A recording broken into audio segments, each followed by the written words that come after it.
Burnout. This thing. You saw it debut last year. It's a pyramid-shaped flipper in the UK. Shock horror, but in the Beetle weight scene. And this is the major difference because very few other people are doing a rear hinge flipper in the UK at the moment. This has problems. The first thing is the back section is sort of that shape, as you can see, and it doesn't self-right easily. So the first thing I am changing on the new version of Burnout is to make it more sort of C-shaped, more angular. It will have the polycarbonate on the back again, but at the top, and then underneath that, a sort of metal, for want of a better word, backside. Ha, you can all laugh now. The TPU wraparound, it's in 2 parts. The new version will be one piece, wrapping all the way round the front as well, which means the flipper needs to shrink. We're going more blip-esque, so it will be cut off about here. The forks will be then mounted into the TPU, so it should still get under things and then flip on top. I'm just hoping that the shorter flipper arm doesn't mean less potential to self-right. With the reprofiling of the back mixed with the new front shape, oh, who knows? I'm hoping that there's a bit more weight everywhere. I'm taking the holes out. The pipes, they looked good, but they were removed almost immediately. I couldn't actually get them to stay how I wanted them, so I'm just removing them from the picture. So that will be those gaps filled. And otherwise, I think largely the robot will be the same. It's going to be a new version with the same electronics because everything except for these damn servos works. These things I bought from eBay and I keep killing them. The first was an accident, the second was mid-fight, and the accident should have told me in the moment that it was a bad idea. So I'm replacing them with the servos, the same servos that Rob Weston runs in Boom Zoom. For those who know, good. For those who don't, think John Deere themed Whiplash. That runs reliably, and so I'm hoping to steal his reliability in my robot. We'll see what happens. It's 2 weeks away. This is going to be a very quick turnaround, so I've already started getting on with it. The robot is CAD'd. The print for the new wraparound is done. It's being posted off tomorrow, hopefully, so before the end of the week, fingers crossed, I should have that. And then I need to ask for the lovely plastic parts to be machined, and then we are a goer. Here's the CAD. It is done, as far as I'm going to do it anyway. You can see the big wraparound wedge, the filled in sides now, the new rear profile with the metal back and the polycarbonate top, as you can see inside, which does rather show off the new bit on the inside attached to this wraparound, which I'm just going to show you through the top instead. We've got these 2 lovely bumpers here to protect these motors, but also to screw into, basically, so that it attaches at another point. Obviously, there are 2 screws going here and here. We've got 4 bolts going in either side, like 2 each side, but then 4 from the bottom as well. Should mean that we are nice and secure with this piece.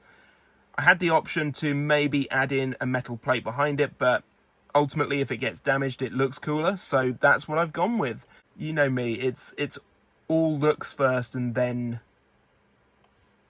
like, if it works great.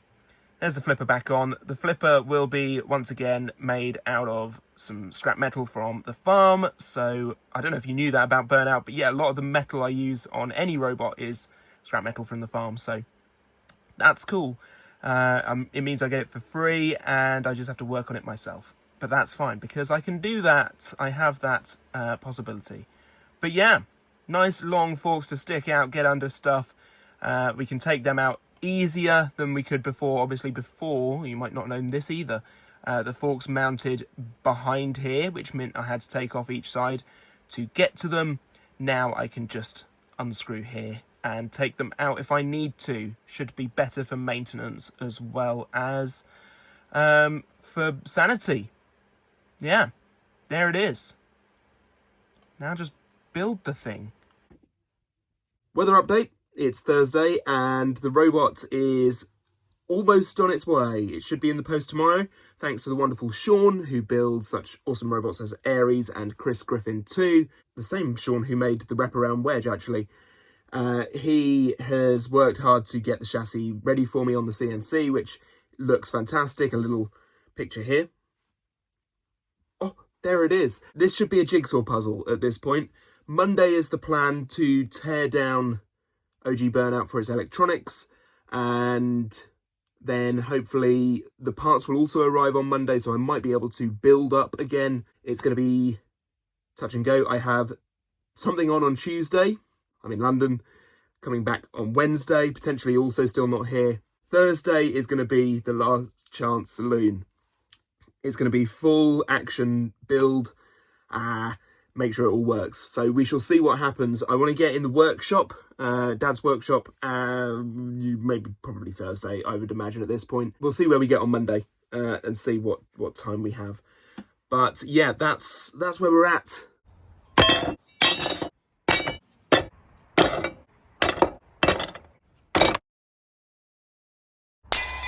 All right, what do we have here? We have parts. Thank you, Sean, for A, B, C, and D. My dad has made these two and brought home these bits. So this is jigsaw puzzle time. There's a few adjustments that need making just so everything fits together. Need to take a couple of centimetres off the bottom of the flipper arm. That's fine. Need to bend this a little bit because it doesn't quite fit the back angle, but that's fine. Need to drill through some of these holes from the CNC that haven't quite gone all the way through, but that's fine. Otherwise, it just fits together nicely. So I'll give you a quick test fit. I don't really have time, but, you know, if you're going to make a YouTube video about it, you might as well try. So that goes there, that here, this bit round here, like so. Then flipper arm would sit sort of here-ish. If I just move these inwards a little bit so it has something to sit on, like, well, that went well. If anything, it went very well because it shows that it knows where it's meant to be. Move that inwards and be careful with it. That will sit roughly there-ish, like so. And then this will fit on the back, which it won't do right now. Then the bolts go through the holes. Da-da, da-da. Robot. Good. Progress update. So I have put the bolts through at the top here. I have put the nuts and bolts into the sides. And I've also done these four at the front, which go up through the bottom. I've done all this so that I can accurately drill holes. In the last version of Burnout, everything was a little bit twisted and tweaked right from the get-go. This, in theory, should mean that everything is done straight. All the holes in the base are pre-drilled. So all I need to do now is line that up with like this edge here, making sure that it's nice and square so that I can drill a nice straight hole in, so that I can put the screws in. I also need to countersink these holes once that is done, but I will drill holes first. The other one I'm going to do is the front two, there and there. So hopefully, touch wood, everything should be nice and square, ready to go. Here's an update. Not a lot has changed since the last one, to be fair. All I've done is drawn a line where the flipper is just a little bit too long, so we're going to cut it down in just a bit. I'm going to put some more washers on this so that it doesn't have this sort of side-to-side wayward motion, because if it does, it doesn't shut properly. But otherwise, it seems to be clearing nicely. The nuts, oh, that is really annoying. That will be fixed in a bit. But yeah, I think it's going to need to flip to about there. We shall see what I can do with the range of motion I have on the arm on the inside. That will be an electronics job slash a bit more manual, but probably not a job for today. The last job I'm going to do today for now, I'm going to do the electronics in a bit, taking them out of the old Burnout, putting them in the new one, but take this piece and make it fit, because it's just a little bit too, it might be the way up, a little bit too much gap. So I'm just gonna bend that back just a tad using brute force. It's hammer time. Brute force wins the day.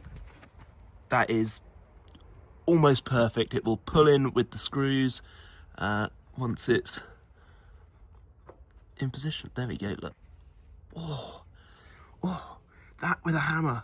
That's precision, ladies and gents. It fits perfectly, countersunk, screws are in, everything is good.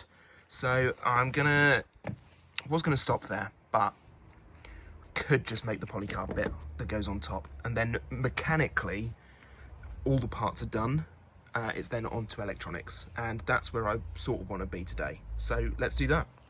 There we are. Mechanically, I think we're just about there. The polycarb panel is on. I'm not 100% happy with it, so we might change that up at some point, but it's on there for now at the very least. So there we are. Just gonna grind this down and then also grind an edge because it's getting a little bit too stuck. So those are the jobs, and then it's indoor time.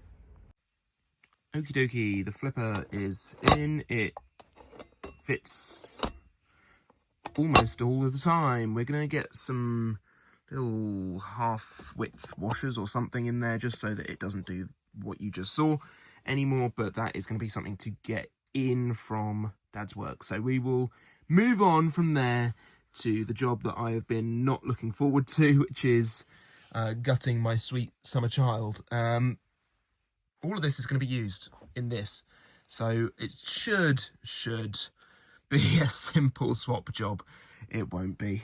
Everything will go wrong, and I will cry. See you after that's happened. Almost an hour later, Burnout V1 is empty. I haven't put it all back into Burnout V2 yet, so that might well be another hour. But V1 is officially retired. It's starting to have things.